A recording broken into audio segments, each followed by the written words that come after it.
Welcome to the Green Stock News Brief for Thursday, December 19th. Here are today's top headlines. ACHR Aviation has received the Certificate of Occupancy for its manufacturing facility in Georgia, built in partnership with Stellantis, and aims to begin producing its Midnight eVTOL aircraft in early 2025.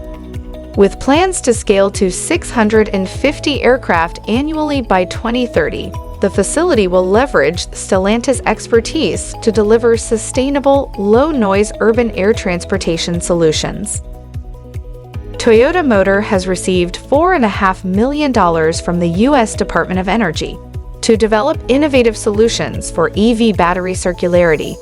In collaboration with national labs and industry partners, the project will focus on automating battery disassembly, improving classification methods, and repurposing degraded cells to support a sustainable battery supply chain.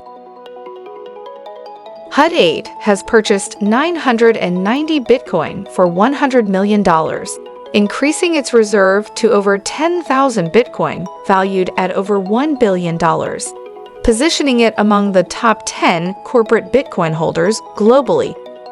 Acquired at an average cost of $24,484 per coin, the reserve will support an innovative financing model for the company's fleet upgrade. Largo has partnered with Stryten Critical to form Storian Energy, a joint venture aimed at becoming a leading U.S. manufacturer of vanadium electrolyte. The venture seeks to advance flow battery production by addressing key industry barriers, pending customary closing conditions. Thanks for watching Greenstock News. If you liked the video, please hit the like button. If you want to see daily Greenstock News videos, hit the subscribe button. And if you have something to say, please leave a comment.